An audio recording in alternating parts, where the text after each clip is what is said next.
ജോസേ, ഞാൻ കുറെ നാളായി ചോദിക്കണം വിചാരിക്കുന്നു. ഈ നാട്ടുകാര് മൊത്തം ദിവ്യ വെളിച്ചം എന്ന് പറയുന്നുണ്ടല്ലോ, അന്ന് രാത്രി വിനയം കണ്ടത് ശരിക്കും ദിവ്യ വെളിച്ചായിരുന്നു? ദിവ്യ വെളിച്ചാണെന്നാ? ദിവ്യ വെളിച്ചം എന്ന് പറഞ്ഞിട്ടല്ലോ, ഭയങ്കര വെളിച്ചാണ്. കണ്ണൊന്നും കാണാൻ പറ്റില്ലായിരുന്നു. അത് ചെന്നിക്കുത്തല്ലേ? ചെന്നിക്കൊന്നും തന്നിട്ടല്ല. ഈ ദിവ്യ വെളിച്ചം എന്ന് പറഞ്ഞ സാധനം ശരിക്കും ഉണ്ടോ? പിന്നെ എത്ര നാളായി? ശരിക്കും ദിവ്യ വെളിച്ചം.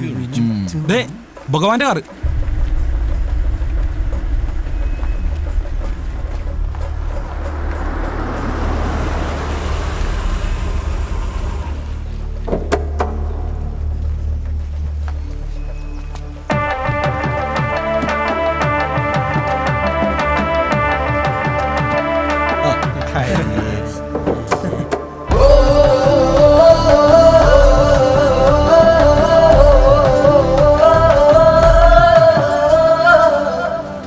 ട്രോഫി ഒറ്റയടിക്ക് കിട്ടിയിട്ടുള്ളത്. വിനയൻ എവിടെ?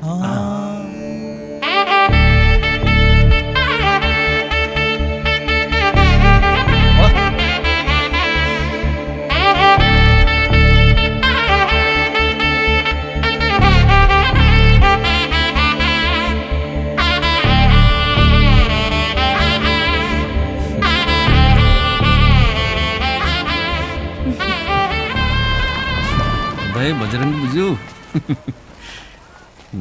അളിയാ, നിനക്ക് ഇങ്ങനെ തന്നെ വേണം.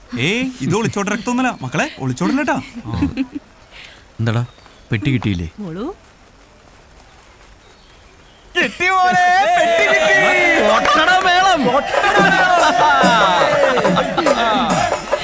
ദിവ്യ വെളിച്ചം കണ്ട മഹാനെ.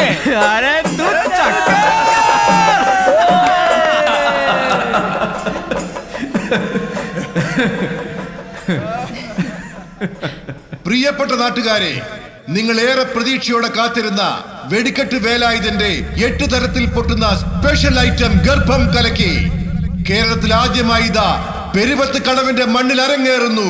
നിങ്ങളെ അത്ഭുതത്തിലാഴ്ത്തുവാൻ വെടിക്കെട്ട് വേലായുധന്റെ ഏറ്റവും ആകർഷണീയമായ വെടിക്കെട്ട് നമ്പർ 8 തരത്തിൽ പൊട്ടുന്ന ഗർഭം കലക്കി.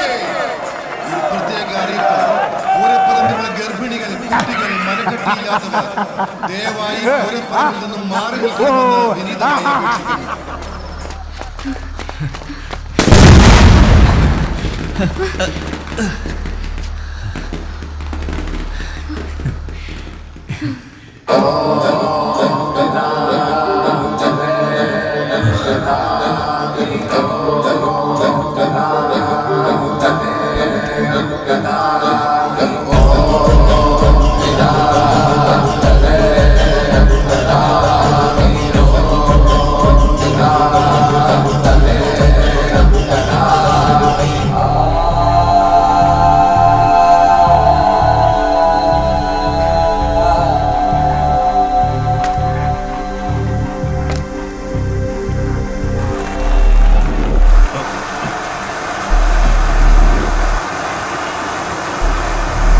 ഭഗവാൻ ഭഗവത്ഗീതയിൽ പാടി സംഭവാമി യുഗേ യുഗേ. പക്ഷേ നിന്റെ കാര്യം ഈ ഭഗവാൻ തീരുമാനിക്കും.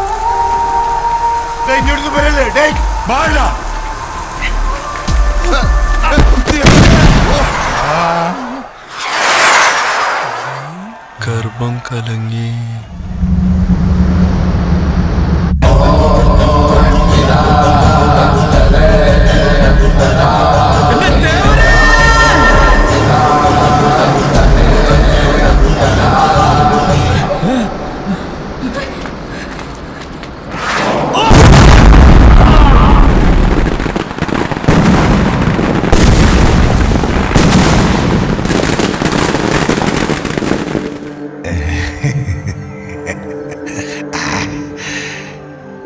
ഇതൊക്കെ എന്ത്?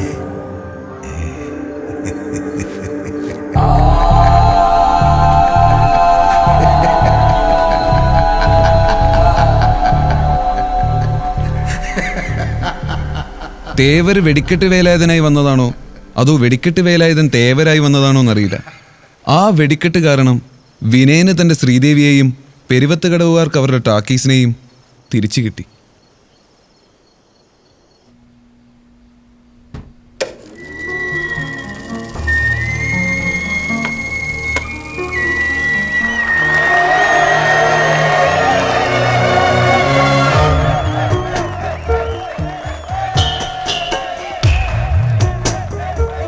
ഒരു രാജമല്ലി വിടരുന്ന പോലെ ഇതളെഴുതി മുന്നിലൊരു മുഖം. വർഷങ്ങൾക്കിപ്പുറം ശ്രീദേവി ടാക്കീസിൽ സിനിമ എന്ന അത്ഭുതം വീണ്ടും ഉദിച്ചു. പൊടി പിടിച്ച ഓർമ്മകൾ വീണ്ടും ഉയർത്തെഴുന്നേറ്റു. വിനയൻ ഇന്നും കാത്തിരിക്കുകയാണ് തങ്ങളുടെ ശ്രീദേവി ടാക്കീസ് മാധവേട്ടന് തിരികെ നൽകാൻ.